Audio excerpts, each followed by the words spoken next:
I've been here again and again and again.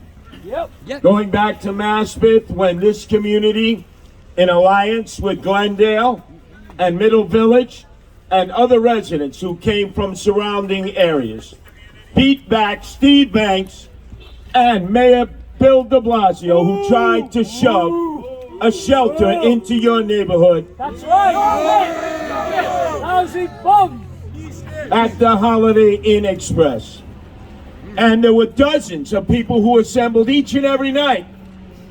And they were not going to give you an opportunity to speak, even though you pay the taxes, even though you elect the officials, even though you subsidize the homeless services program along with other taxpayers. They basically told you you are people of no consequence.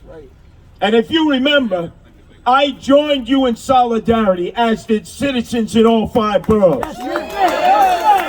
And you deserve to get a vote from Middle Village, Maspeth, and Glendale. Vote for you because he deserves it. Your argument was you wanted to help these homeless people. You wanted them to get their aid to deal with their underlying issues, drug addiction, alcohol problems, emotional and mental issues. But Stephen Banks, the architect of this Department of Homeless Services program that has jammed 80 shelters into neighborhoods, whose best friend, Mayor Bill de Blasio, said to anybody that was negative towards the shelters that you're all racist. You remember that, right? Even though you were black, white, Hispanic, Asian, all coming together as homeowners and residents of this community, and you weren't given an opportunity to have any transparency or dialogue. Well, guess what? My opponent, Eric Adams, who has proven to be Bill de Blasio 2.0, has said, if given the opportunity, he would keep Stephen Banks on as the Department of Homeless Services Director. No wonder why the other night in the last debate, when we were asked the question, what grade would you give Mayor de Blasio? I said F and tell him to get the hell out of New York City. Go back to Boston. And Eric Adams, who has been his partner, his friend, his teammate, in helping to single-handedly destroy the city that we love. Yes. Look at Brooklyn. More crime, more gangs, more drive-bys, more graffiti, more potholes, more garbage. And he stands there and embraces the architect of this destruction of our city. Well, guess what? He gave him a B+. A B+. Boy, I wish I had teachers like that in school for my marks. That is classic social promotion. So it's very clear, as Bill de Blasio today has put his jackboot in the necks of heroes, of essential workers, police, firefighters, sanitation workers, as he's done before with those who work in hospitals, in healthcare, and teachers. He's fired them. It's not a layoff, they're fired. They'll receive no pay. They'll receive no unemployment. They can't even go out and get another job. Thousands. He estimated 23,000 civil servants. I say he has disgraced those heroes, those of 9/11, cops, firefighters, EMTs, EMS, court officers. And now, in the aftermath of the lockdown and pandemic, when they crawled into the belly of the beast, when they went where coronavirus was killing people, and they took all kinds of risks. They didn't have the proper mask. They didn't have the proper equipment. They died. They were seriously made ill, and they brought the coronavirus sometimes back to their families. And for this, they get treated as zeros. Like Michael Corleone in The Godfather. On his way out, Bill de Blasio is settling all scores. And you know what I'm going to do on January 2nd? I get elected mayor. We rehire all these heroes. They'll no longer be zeros. We give them their back pay. That's right. And then we have a special march through the Canyon of Heroes for those who had insult added to injury. Absolutely. And we right the wrong. And we're not going to go in those schools, and we're not going to mask up those kids where they can't hear the teacher can't hear them, and then without parental involvement, they want to start vaccinating children. Think of it. Tomorrow, some of you will be voting for the first time in this mayoral election. Those of you who did not get involved in early voting or had requested an absentee ballot. When you get to your polling location, an indoor facility, probably a public school, guess what? You will not be asked for a vaccine passport. You will not even be asked for ID to vote. One of the most sacred privileges citizens of the United States have. People have died for your right to vote, been injured, have made great sacrifice to preserve that liberty and freedom. And yet, you could go across the street to a deli or a restaurant, sit down for a little meal, have something to drink, and you have to show your vaccine passport and an ID. How crazy is that? And then if you went to Nassau or Suffolk County, you don't have to show anything. Well, guess what? Curtis Sliwa is about common sense. Forget the party labels. I won the Republican primary, and I am on the independent party line. And quite frankly, for 42 years, you've known me. I've never asked for a paycheck. I don't wear bulletproof vests. I don't carry a gun, never intend on carrying a gun. And my biggest battles have been with yellow cabs, as you know. Shot in the back of a yellow cab on the orders of John Gotti Sr. to John Gotti Jr. and the Gambino crime family, June 19th of 1992. And just this past Friday, as I was running the WABC to do an hour expose about Eric Adams, I got kabonged by a yellow cab, flew about 6 feet in the air. Was Carranza driving? No, not Carranza, but I could have swore I saw Bill de Blasio behind the wheel.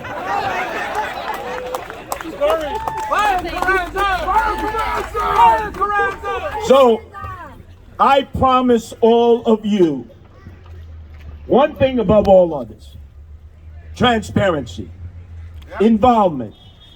You're going to help make the decisions in your public schools, in your community. You're going to help point out to government what government needs to do for you, not what you need to do for the government. Because here in Middle Village, in Glendale, in Maspeth, you've been doing that for decades. That's right. When I'm the mayor, I'm going to be in the neighborhoods, not at City Hall. Trust me, when a mayor's at City Hall, they're getting wine, dined, and pocket lined. My opponent, Eric Adams, is all of a sudden styling and profiling in $2,000 Ferragamos. Tailored suits that probably cost thousands. Vacationing in Monaco. You don't even live here. That's a guy up in the suites, not like me in the streets, the public housing projects, and in the subways. And lastly, when you come out and get your neighbors to vote for Curtis Sliwa, again with common sense, God forbid there's another flood, we're making sure that we clean out those sewers, those catch basins, and the drainage here.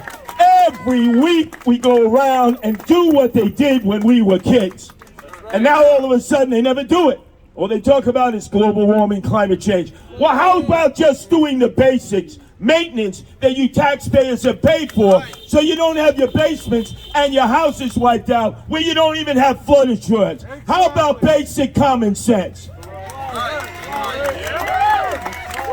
And then I'll finish on this note, and I'm running out of gas. Been going at it since 10 o'clock this morning. We'll go to 10 o'clock tomorrow morning when I have to vote, and then keep hitting the polling locations and subway stations to get those last-minute voters to the polls, to save our city. What I'm going to do is find out where $1.25 billion went to a fake, phony, fraudulent Fugazi program called Thrive. Bill de Blasio and his wife said that our tax money would be used to help these helpless souls who wander our streets, live in our parks, live in our subways. You've seen me tend and care for them. I do that every day. They really are lost souls. And our government is to blame because they've abandoned them. When you see a man or a woman not in control of their mental or physical faculties, wandering around a threat to themselves and everyone else, you say, by God, we should be caring for these people. We have the money to do that. We have the mental health facilities and the medicines that can normalize them. Why are we not doing it? And what happened to the $1.25 billion over 5 years? It went in the pocket. Well, let me tell you, I become mayor through the good wishes of the people who vote for me. We get the spreadsheets out. Department of Investigation, investigate. Get the silver bracelets ready if necessary. And if that money wasn't spent for the right reasons to help the lost souls, the emotionally disturbed, then let's get them a his and her cell on Rikers Island, the very place they want to shut down.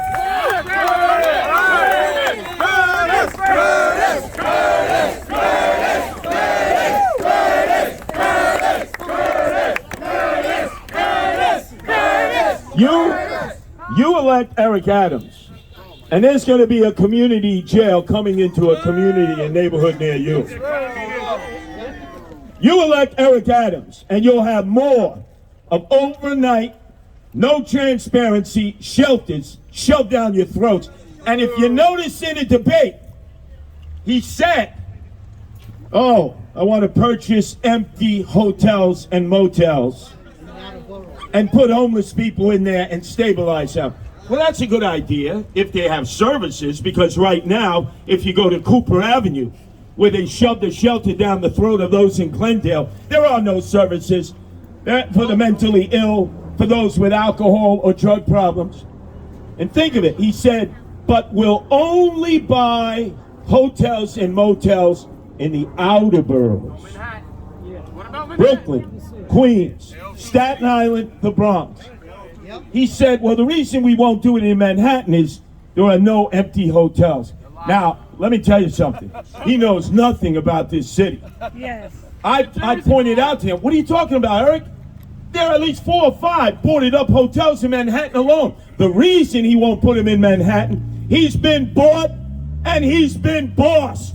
He's been wine dined and pocket lined by the hedge fund monsters, by the developers, by the realtors.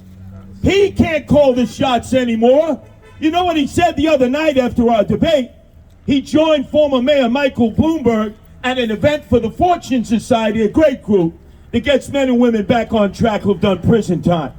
But when it was his turn to talk at the bully pulpit, he said Michael Bloomberg is like Jesus Christ that settled the waters of the Sea of Galilee.